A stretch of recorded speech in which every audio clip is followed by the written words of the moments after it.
सानाम कोगे जोहार। तेहेñ दो Parsi अपात पुथी Raina are मिटंग साताम bone नेला ओना दो हुयुग कना रेडियो नोआ दो मिटंग कनोड कना। पार्सी अपात पुथी हों ऑल गुरु गमके पंडित रघुनाथ मुर्मू गे ऑल सदर आकाद बोना। नोआ दो सानताड़ी एजुकेशन सिलेबस रे हो मेना आका ओनाते नोडे दो पठुआ को गोड़वा को दिशा कते गिन लैया बो कना। देला एनखान नोआ पार्सी अपात पुथी रेना आर मिट साताम बोन नेला ओना दो हुयुग कना रेडियो।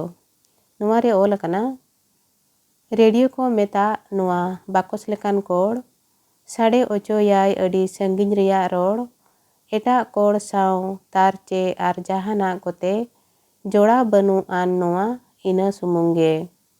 दिल्ली कोलकाता मारांग मारांग शहर करे नोआ रेना टेसन मेना होड़ को रोड़ ओंडे जहां ठेनगे नोआ कोड़ मेना उनी दो ओना रोड़ को संगे आंजोम नोआ कोड़ खोन।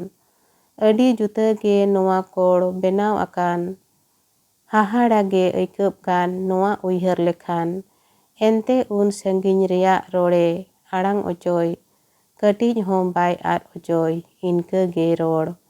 इखन हाहाड़ा रिया कथा दो बांग कान आबोरे जोपड़ाव को बनु एन होबो आपांजोम ओनका गे नोआ रेहों मेनेक कोड़ तेदो ताके राकाब कान संगिन संगिन रिया रोड़। नोआ रेडियो दो मिटंग कनोड कना। नोडे जहाँ लेका नोआ नहा पुनिया खुद मेना आका आंजोम के आबोन पढ़ाव तेगे बुझो दो बुझब कना तबे एन रेहों नोआ रेना बिसड़ी चिमड़ी नसेनाम बोन आंजोमा। ओना दो नोडे नहा ओ लगा जे रेडियो को मेता नोआ बाकोस लेकान कोड़ साड़े ओचो याय अडी संगिन रिया रोड़।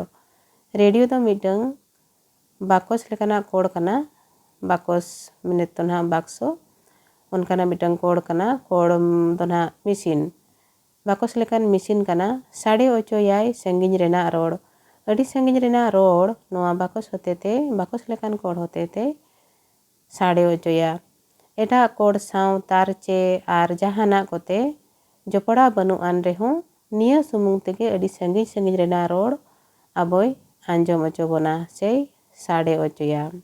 दिल्ली कोलकाता आर बांग मारांग मारांग शहर करे नोआ रेडियो स्टेशन दो ताहेना आर ओना रेडियो स्टेशन रेगे होड़ दोको रोड़ा जहां ठेन गे नोआ कोड़ से नोआ रेडियो ताहेना उनी दो ओना रोड़ को संगे आंजोमा नोआ कोड़ होते ते नोआ रेडियो जहां मिटंग कोड़ नोआ कोड़ होते तेगे जहां तीन संगिन रेगे ताहेन मिद होड़ ओनाय आंजोमा जहां दो दिल्ली कोलकाता लेकान मारांग मारांग बाजार करे से शहर करे ओना करे रेडियो स्टेशन मेना आर ओंडे होड़ को रोड़ेआ ओना आबो अड़ी अलगाते नोआ कोड़े आंजोम ओचोयेद बोना जहां कोठेन नोआ कोड़ से नोआ रेडियो मेना।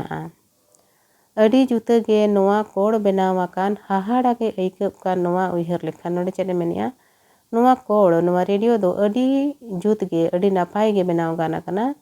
नोआ इदी कते जुदी उइहर आबोन एनखान दो अड़ी हाहाड़ा गे ऐकब कना एनते उन संगिन रेना रोड़े आड़ांग ओचोयेआ उना संगिन रे को रोड़े रेहों उन संगिन रेना रोड़ उनका आड़ांग ओचोयेआ जहां दो नासे हों बाय आर ओचोया इनके गे रोड़ा जहां लेका हांडे को रोड़ कना।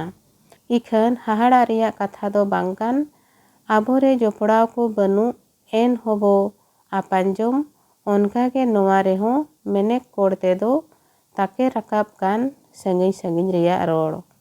नोआ खुदरे चेरे मेनिया इखन हाहाड़ा रिया कथा दो चेद हों बांग कना आबोरे जोपड़ाव बनु को रेहों एन हों उनंग संगिन संगिन रे ताहे कते रेहों आबो ओना बोन आंजोम दाड़िया कना नोआ कोड़ होते ते जहां कोड़ रे दो संगिन संगिन रेना रोड़ ताके राकाब कना ओना खातिर आबो नोआ कोड़ होते ते संगिन संगिन रेना रोड़ होंबोन आंजोम दाड़िया कना।